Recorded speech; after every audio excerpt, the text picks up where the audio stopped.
This is KXSF 102.5 FM, streaming worldwide at www.kxsf.fm. And you're tuned in to Spark with Kellee Marlowe. Informing minds, inspiring ideas, igniting innovation. Let the conversation sink into your soul. This is Kellee Marlowe, host of Spark. Today I'm talking with Christina Pirello, an author, food expert, and Emmy Award television personality of Christina Cooks. At age 26, she cured herself from cancer by changing her diet dramatically. We will be talking about how to eat for longevity, in particular, tying to the macrobiotic diet. Thank you for joining me on Spark today, Christina. Very welcome. My pleasure. How do you define a macrobiotic diet? Well, if you're looking at it from just the food aspect, you can either go esoteric and Eastern mystical, or you can look at sort of the reality of it, which is that a macrobiotic diet is simply whole, unprocessed food cooked in accordance with your health condition. Plant-based usually, although while most people who eat a macrobiotic diet are vegans, some are not. And we, as my teacher used to say, we take the sentimentality out of food and use food as it's appropriate to either maintain, regain, or restore health. So there's a lot of interpretations to the macrobiotic diet, actually, although most of us, I'd say 90%, are entirely plant-based. Before we jump into what the diet looks like, can you tell us how you started on a macrobiotic diet? So when I was 14, I decided to become a vegan because my father was a butcher, and I thought, why not? That's what you do at 14, is you torture your father. But I was a junk food vegetarian, Diet Dr. Pepper and Snicker bars. Then when I left home at 18, I was a pastry chef and living the chef's life and not taking care of myself and living basically on sugar. And so at 26, I was diagnosed with what would be considered stage 4 of AML, which is a form of leukemia. I decided that I didn't want to lose my hair and I didn't want to be sick all the time, and I couldn't believe that I would die at 26. And I met the man who became my husband, Robert Pirello, and he said, you should try a macrobiotic diet. First thing that changes is your blood quality. And he was so passionate about macrobiotics that I thought, well, I don't really have anything to lose. I'm out of here in 6 months, so I'll give it a go. And in 2 months, I was in remission, and in 14 months, I was cancer-free. I mean, I had a lot of ups and downs in the first 9 months, but after that, it was kind of up smoother sailing, and I became I went cancer-free, and that was 36 years ago. So I'm a pretty big proponent of the impact of food on wellness. That's amazing. Also, it sounds like it really healed you pretty quickly. Yeah, the joke in macrobiotics is the body heals quickly, 3 to 5 years. And so when my cancer was sort of gone, I remember studying with Michio Kushi and him saying, okay, now the real healing starts. And I was like, wait, what? He said, now your organs have to heal and this has to heal. And, it was a good 3-year process before I would say that I was in the health that I wanted to be in. I had lots of ups and downs, although the cancer never came back. I struggled with anemia. I struggled with skin things and digestive things, and it took a good 3 years of changing my lifestyle and my diet to feel the way I would say I feel now.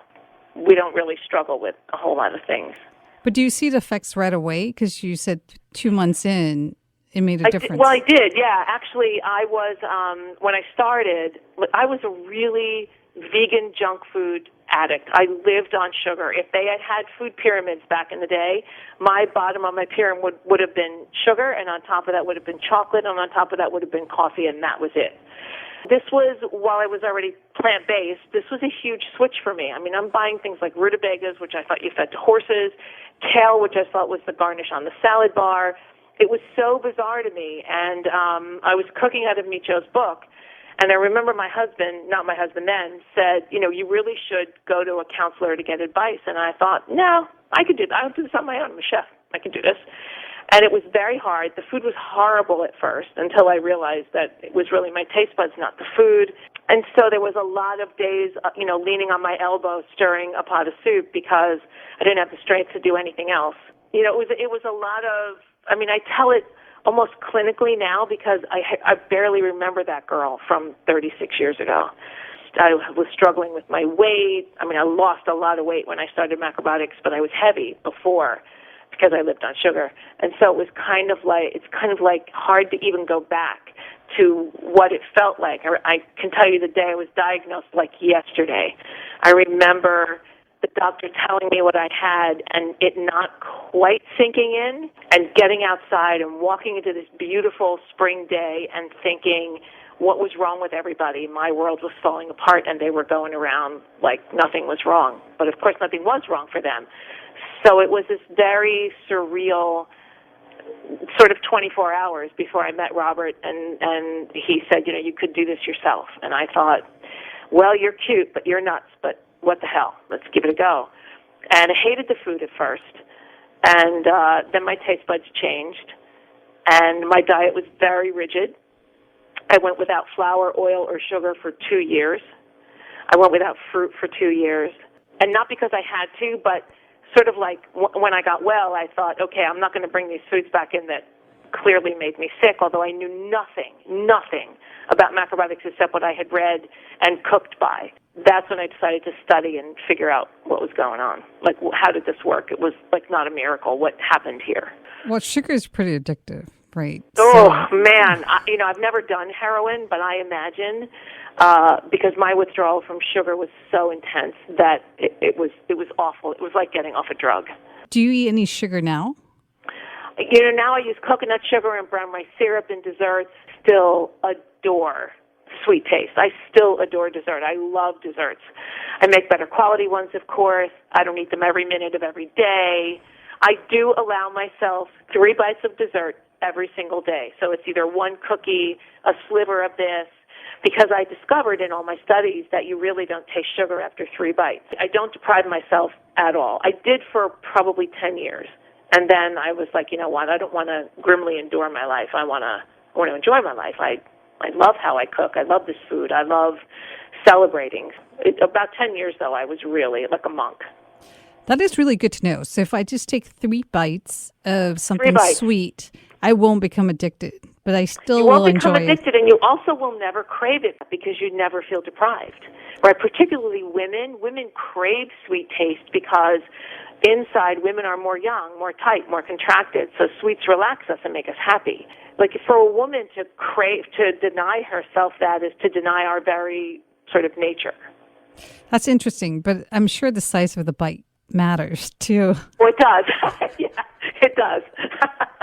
You can't take like a ladle full of gelato and make that your first bite. It's like 3 reasonable, like if you think about a high-end restaurant dessert where they serve quote-unquote small food, and you get that sort of 2-inch long by 1-inch wide sliver of chocolate cake, that's about 3 bites.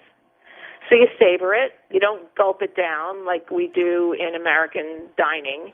You enjoy it, and I do. I enjoy every one of those 3 bites because that's my thing, and it has always been my thing. And as much as I trained in macrobiotics, and they were like, "Oh no, you'll lose your sweet tooth." No, you don't. No, you do not. You do not. I mean, I didn't. I just changed the quality of it. Okay, that was the most important tip I learned today. What about coffee? Did you cut out coffee as well? I did. I did. And that was nearly as hard as sugar. But I didn't drink coffee. I come from an Italian family, and I always drank espresso. Even as a young person, when I started macrobiotics, I thought, well, that's off the table. Why is it off the table? I heard if you have 1 cup, it's still good for you. Well, I found out that it is. I found out that coffee cannot do the damage that we were told it does. And I think one of the reasons it's taken away when someone is using their diet therapeutically is that it's very dehydrating. So for every cup of coffee, you should have 2 glasses of water. And what happens is if you're drinking a lot of caffeinated coffee, it overworks your adrenals, which then put adrenaline into your bloodstream. The kidneys have to clean that out, and so the kidneys become tired. And when someone comes to macrobiotics and they're sick, we want their energy to be focused on getting well and managing the disease, not compensating for the fact that I had 3 cups of coffee today. In the last 15 years, I drink espresso 3 times a week. I don't crave it like I used to, but I love it. I love it. It is the one thing, more than sugar, that I have to tell myself every day, today's not a coffee day, and just move on. Move through my day. Just get over it. So if I have a double espresso drink, that means I have to drink 4 glasses of water? Well, not espresso. Espresso, interestingly, because Italians also only serve, a real espresso is about an inch in a small cup. And it's the least amount of caffeine because it's the darkest roast, which is why it tastes so strong. So if you're going to drink a double espresso, you're probably good with a glass of water. And if you're in Italy, when you drink a cup of espresso, they always serve it with a glass of water. Well, that's really good to know. Espresso is the best coffee to drink if you're going to drink coffee. Just what I needed. Some incentive, right? Exactly. Yes. I do love it. I have to say, it's oh God, it's such a great treat. I mean, I don't drink, I don't smoke, coffee is really my vice. I have to be honest. There are other people like you who claim that a macrobiotic diet has helped them to heal from trauma or cancer in their body. Why do you think the macrobiotic diet has this healing ability? There's 2 things that happen. Most people who come to macrobiotics come from a standard American diet. What happens in the first, I would say, 3 months of practicing macrobiotics, if you're doing it accurately according to principles, according to what a counselor may tell you or a book, you start to improve your blood quality by what you stop doing. It wouldn't matter if you didn't eat 1 grain of brown rice or 1 bite of miso soup, but you stop all the stuff that changed your intestinal pH to acidic, and you start to get better. When the body is acidic, you are a better host to disease. When the intestinal pH is more alkaline, slightly alkaline, you're inhospitable to disease. If the time is there for you to change your body's pH, which happens within the first 2 months, you have a really good shot at changing your wellness and changing your path of your illness and getting better. Now, sometimes people just run out of time. They come to it too late. They don't really want to do it. Your attitude plays, of course, a huge role. My mother passed away at 49 of colon cancer, and I think one of the key factors to her dying young was every day, every single day, she said, nobody beats this, I'm going to die. Looking back now, I think her attitude had a lot to do with it, but I didn't know any of this, so I didn't know that I had a bad attitude until much later. What macrobiotics does physically is change your blood quality, that nourishes the cells, that nourish your organs, that give the body the chance to heal itself. It moves the body into a place where it can heal. But how do you know whether you have too much acidity? Not enough alkaline? You just have to assume you do. If you're eating a diet that is not plant-based, that involves processed foods, animal foods, sugar, meat, dairy, chicken, fish, butter, yogurt, all the things even that we think are healthy, quote unquote, but they're animal-based, you can assume that your blood pH is more acidic. And yes, you can do those little, you can buy those little papers that you pee on that can tell you if you're acidic or not acidic. You could have your blood tested to see what your pH is. But if you're not eating a plant-based, unprocessed, whole diet, cooked mostly at home, you can assume you're probably a little acidic, at least a little. And acidity in your pH leads to chronic inflammation in the body.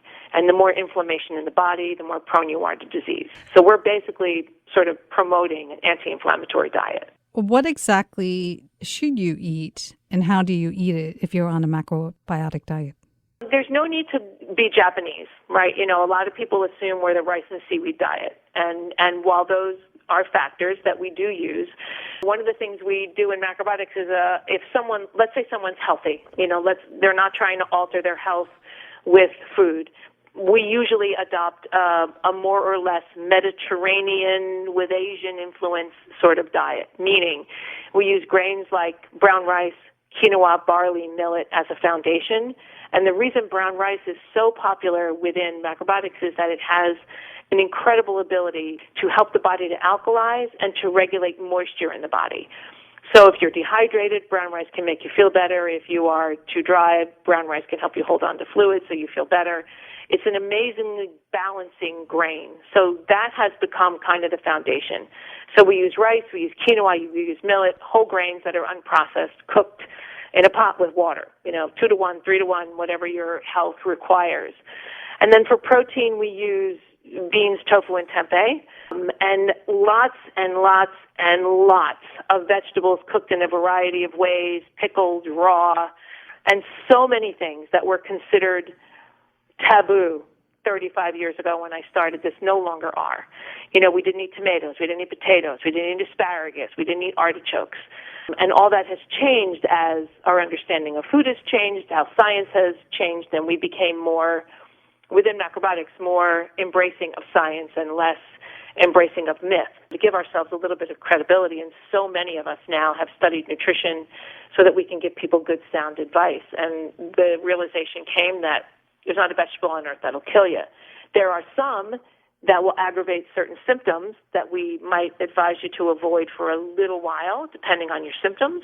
But otherwise, it's kind of like whatever you can find in the vegetable kingdom, you should eat. And if you like it, eat it. Greens being the queen. Like, greens give us everything from protein to calcium. So greens play a huge, huge part in the macrobiotic diet. We eat them 3 times a day in our house. I understand that there's a breakdown of how much you should eat in a variety of food groups. Can you talk about this? Yeah, and that's kind of old school, too. It used to be, they used to have a plate that your diet was 50 to 60% whole grains, 10% protein, 10% soup, and the rest was veggies. And one day I was sitting with Michio Kushi, and I'm like, that's a lot of rice. Why do we have to eat so much rice? And he looked at me like I had 6 heads and said, you do know it's by weight, not volume, right? And I'm thinking, well, nobody told us that. So when you look at weight, half your diet, half your plate being rice, 50%, rice weighs a lot more than veggies. So when you look at it from a practical standpoint, we're about 30% grain or carbohydrate, 30% protein, and the rest is veggies and fat and nuts and seeds and fruit and all that. We're kind of a 30-30 with carbohydrates and protein. And we don't really limit the kinds of fat that people use as long as it's good quality. Like, you want to use olive oil, use olive oil. You want to use avocado oil, use that. If your condition is good and your health is good, we don't really restrict things like oil or fruit or sweets.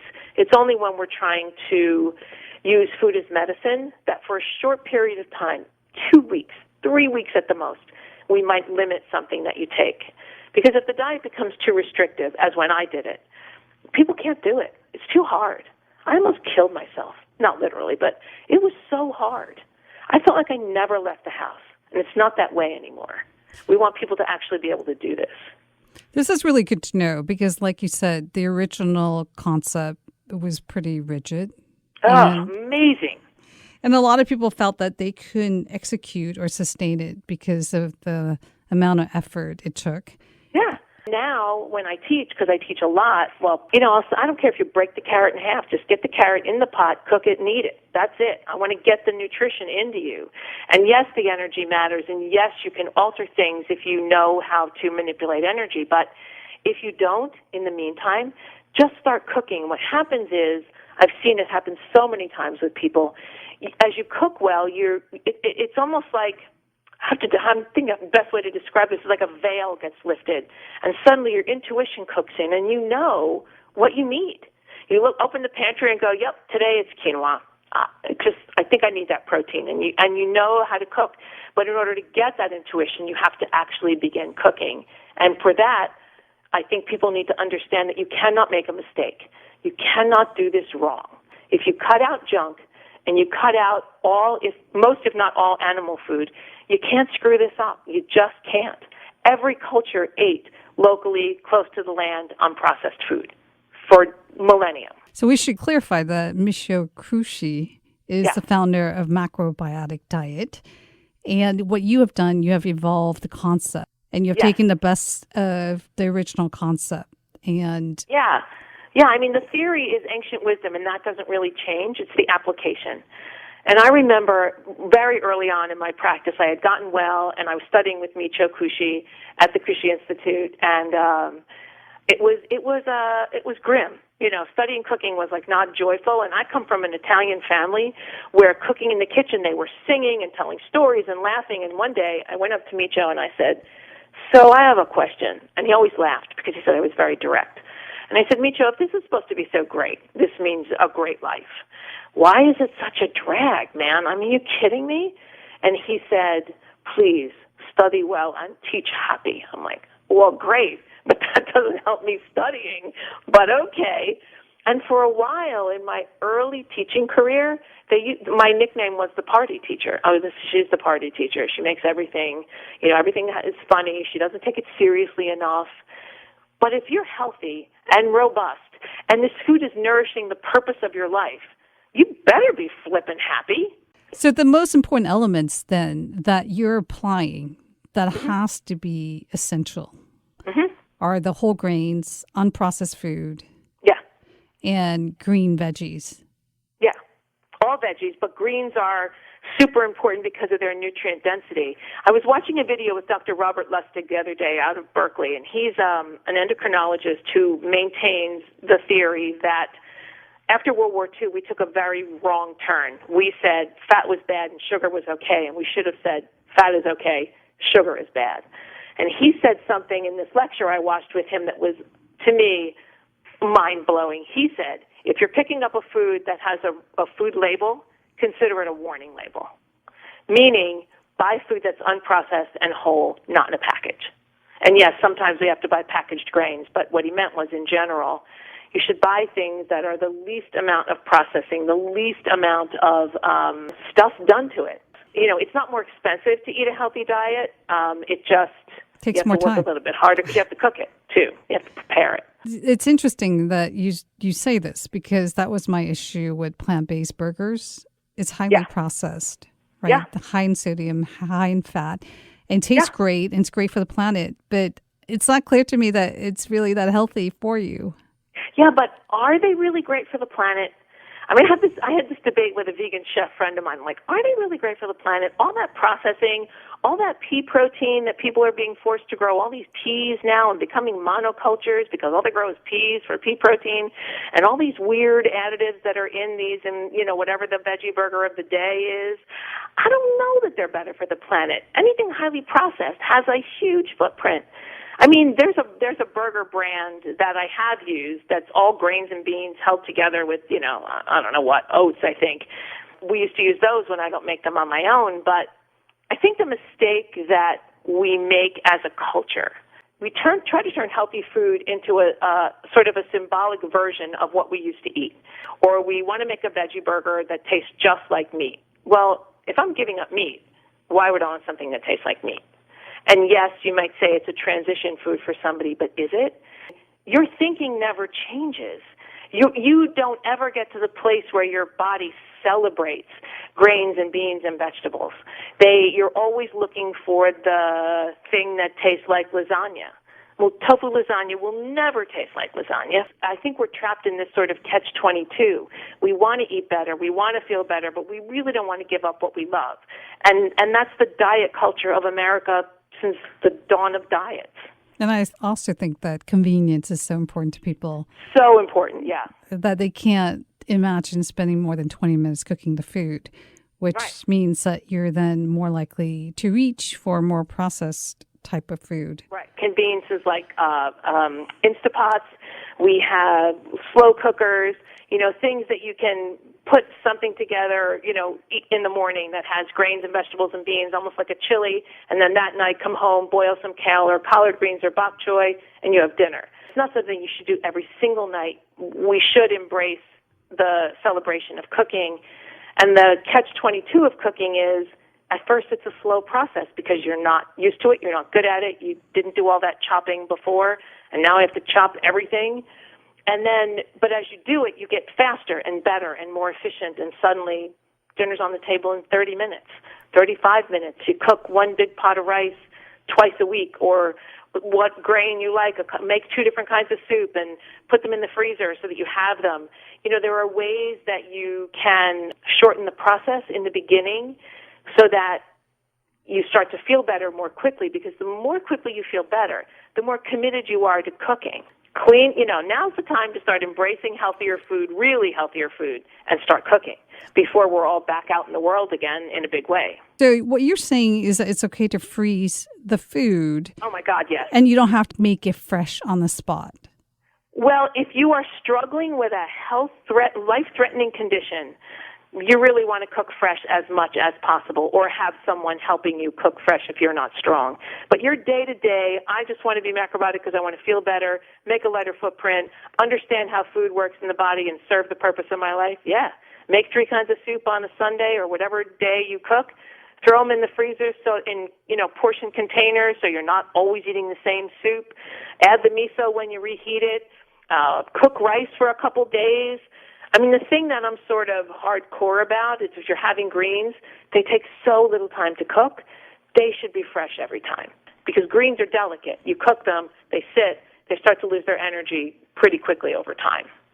Yes, and American Institute for Cancer Research does point out that most diets are missing the phytochemicals in plant-based foods. Yeah, and that's why they are.